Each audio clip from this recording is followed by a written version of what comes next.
to interact in the following manner. First of all, once again, allow us to thank each and every one of you, and all of you together, for co-creating with us this interaction.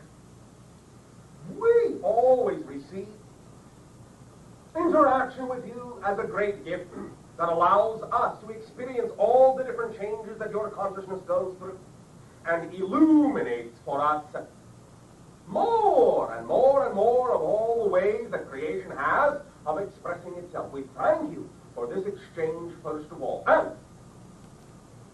we would like to begin this interaction a little bit differently than we normally do. Usually we will talk about some subject matter, and in a sense we will be talking about a subject matter this day of your time, but we wish to do it in a little bit of a different format than usual. We wish, if we may, to tell you a story. May we? Oh, all right. Then, as you say in your language, get cozy and comfortable. Imagine yourselves wherever you wish to be. And we will begin to tell you a story. If you wish, you can add your own beginnings, such as once upon a time. However you wish it to begin, that is up to you. Allow your own imagination to ride along.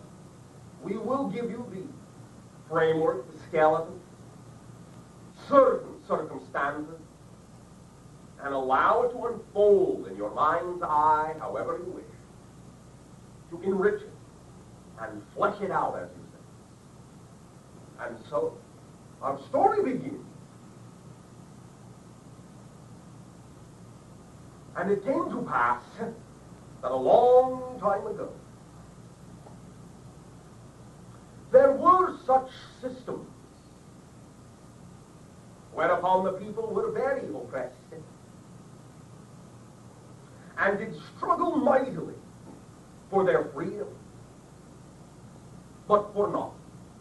For the oppressors were of such might as to put down any such opportunity for the populace to be free. And time again,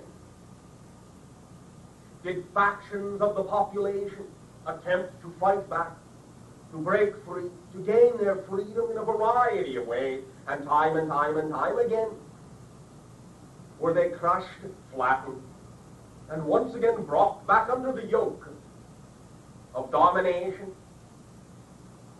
of the ruling body.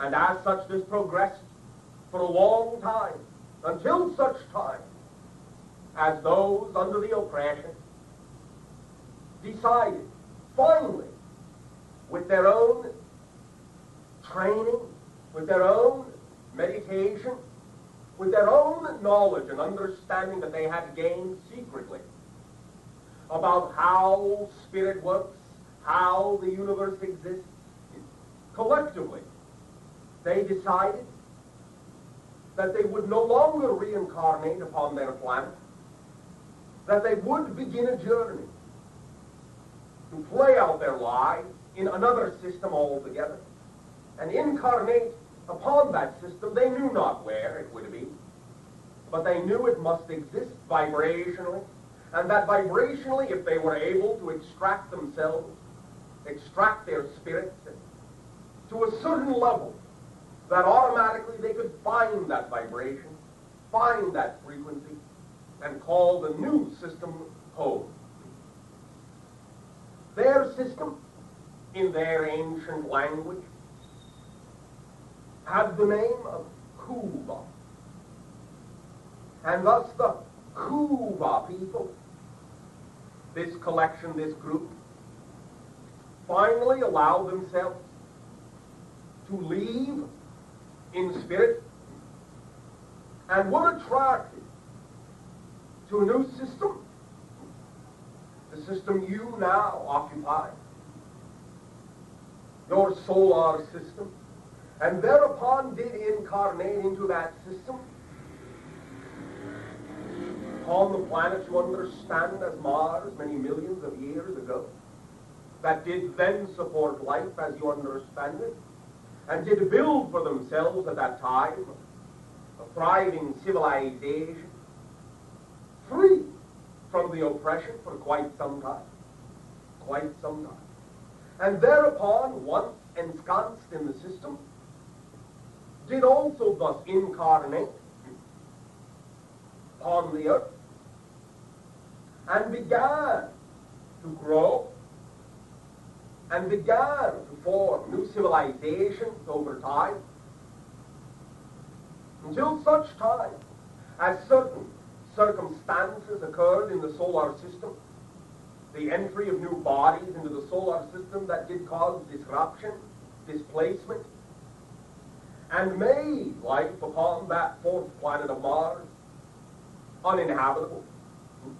At that time, thus then did the entire body of this gathering and group incarnate solely upon the earth, which could also support their kind of life.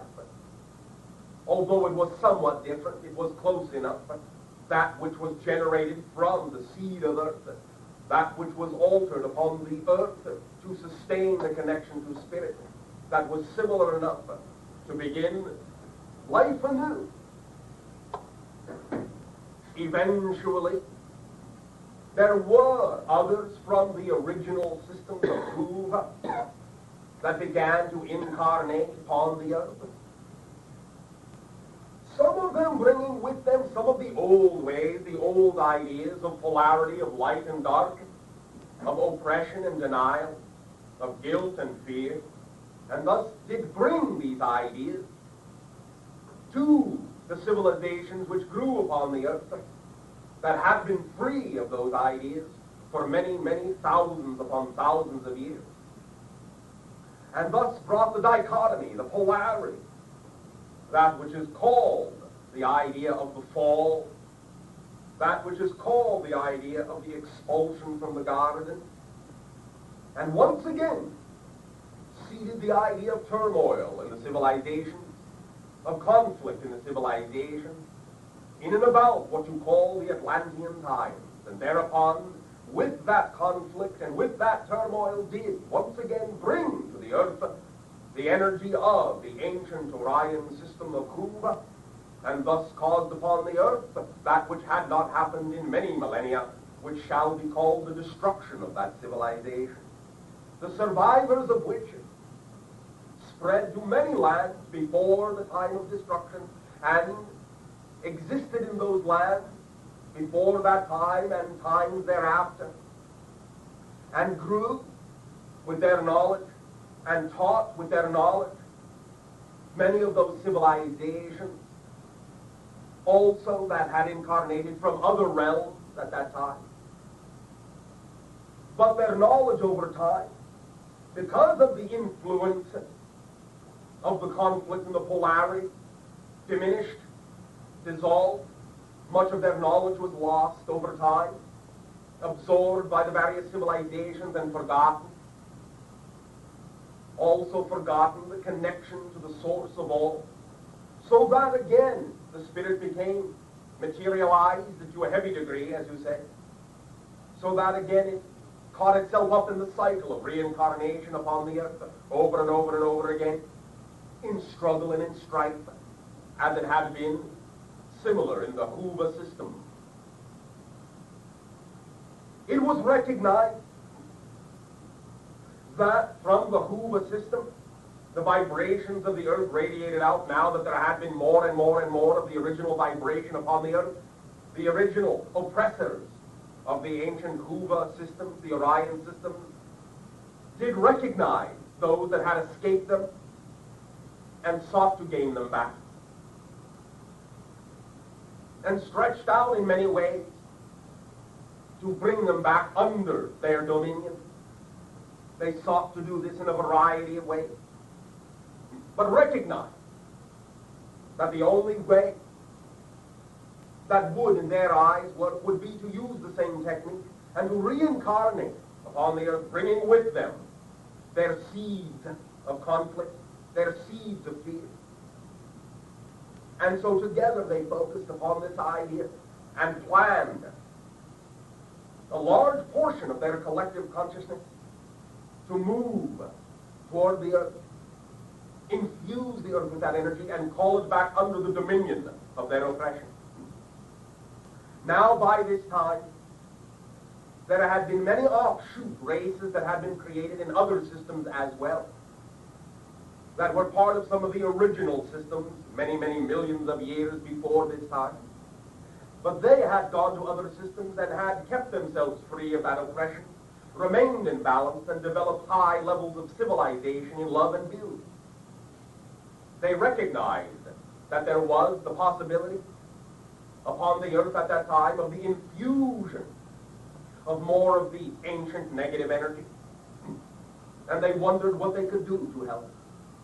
They realized that the beings upon the earth had forgotten who they were and had devolved into a state where they had no real connection of understanding to the source of infinite creation. They recognized that they had to do something to help their cousins, to help their brothers and their sisters, and began to create a plan that would take place over a long period of time, but would be the only idea they could come up with at that time that, as you say, in the long run, would eventually give back to the earth cousins, to the earth brothers, to the earth sisters, their sense of self-empowerment and their memory of their connection to the infinite. And so they began their plan, and the plan began approximately 6,000 of the years ago that you count as years, in that land that you call Egypt, in the recognition that the main core of what you call the Kuba refugees, translated into your language as the Hebrew. And in this way they recognized that they would begin with that same original core of Kuba being, now known as Hebrew being. And in this way did set them up into the understanding of what you call the celestial presentation, that of the idea of angels of the Lord being those extraterrestrial cousins, mostly from what you would recognize now as the Pleiadian system, and a few others intermingled with them, and did present to those people the opportunity to change their entire civilization and to infuse within them a new kind of vision, a new kind of strength that would eventually grow into a new understanding of self-empowerment over the course of time of many thousands and thousands of your years. And so, thus they did assist them in leaving their bondage in Egypt and led them out into the wilderness with a great ship that is called in your Bible the pillar of cloud and the pillar of fire. And in this way did lead them through the wilderness and through the idea of the parting of the sea and the feeding of them in the wilderness in that way. And over the course of that 40 years did instruct and educate them in the understanding of a new connection, a new idea, a new relationship to the infinite. Yet they knew at that time the understanding was not sufficient to give them direct understanding, but only the understanding of relating to the idea of a religious system that would unite them at that time. And so, though it would not be something that would always remain, they recognized that the idea of religion, of the organizational aspects of it, was necessary at that time to gain the strength, to gain the cohesiveness. And though they knew there would be many misunderstandings and many ideas of interpretation of those beings as gods, they saw no way around the idea and knew that they must allow those beings to become cohesive. And so it was begun that this religious organizational format was impressed upon the people to such a strong degree that thus it carries through your world to this day. And thereupon they arrived later in the watching of the progression of the evolution of the understanding of the people upon your planet, arrived at a point where they realized it was time to break free from the chains again of the idea of the organization they had initiated upon the earth, and once again recognize that it was time to reconnect the people of the earth to their own sense of self-empowerment, to the world spirit of collective consciousness, and so again did bring forth, in conjunction with your collective consciousness, the idea of many different teachers that which has been recognized as Buddha nature, Christ consciousness, and any other name it may have, to represent the idea of the self-empowerment of the individual, of the recognition of your personal relationship with infinite creation. And thus it was recognized that, over the course of time, though there may still be the connection to the original religious format of these new ideas, that in time these would break down, and in time there would be upon that planet of Earth the recognition that each was to awaken unto themselves the awareness of this innate connection to infinite creation, their own power within, not to follow anyone anymore, but to be the idea itself of the Buddha, of the Christ, to do those things as were represented by those beings that showed you are like unto those beings, like unto the concept of the angels, like unto the concept of the God, that you are all the children of God under one creation. No matter what terminology you may choose to use, it does not matter. And now, the idea of these messengers, though there be levels of consciousness you may still wish to call angelic, for the most part can be recognized as angelic, as spirit guide, as extraterrestrial, as extra-dimensional, and the cloaks can come off, and we can begin to be seen for what we are. Your friends, your cousins, your brothers, your sisters, who recognize that you have gone through a great struggle of polarity, of conflict within yourself, but now you have the capacity, through all this long journey of self-discovery, to awaken within your ability of self-empowerment, of equal choice, of preference, and to leave behind the old tools of judgment, of doubt, of fear, of guilt, of self-denial, and to finally accept your mantle of your birthright of functioning as an aspect of creation, as you were made in that image of creation, and to know that together, all of us, are simply the infinite, diverse ways that creation has of expressing itself, now that you can gain the freedom to know yourself, the freedom to choose, as an adult, as a mature being, as an enlightened aspect, as an aware and conscious aspect of infinity. And so it has been a long journey and a long story. And that story is now not so much at an end, but it is at the end of a cycle, at the end of a long chapter, but it is at the beginning of a new one. As you turn the page, you will read that you have created now within yourselves, from your strength and from your desire to be true to yourselves, and from your desire to love and experience unconditional love, you have the ability to write the final chapters of the book, of the story, to be ones of balance, of peace, of love, of infinite creativity and joy and ecstasy. The pen is now being transferred to your hand to write your history as you see fit, and no longer do you need, in that sense, to be guided, per se. We will always be willing, as mirrors, to reflect to you what you know already to be true within you.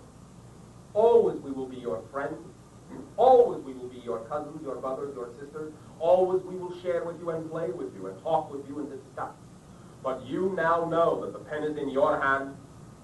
You now know you are responsible for writing the chapters, how they shall read, how you shall live them, what the world shall be in your tale. For it is now truly your world. And as you take that responsibility and your inheritance, then, you shall see yourself shine forth, then, should you choose to function and act according to what you know you are, aspects of the infinite creation. Did you enjoy that story? Yeah. It is a story. It is your story. There are an infinite number of stories, all in alternate realities and parallel realities. You are one such story. We thank you for allowing us to share our vision of your story in this place and this time. We now ask you, how may we continue to serve you? Share.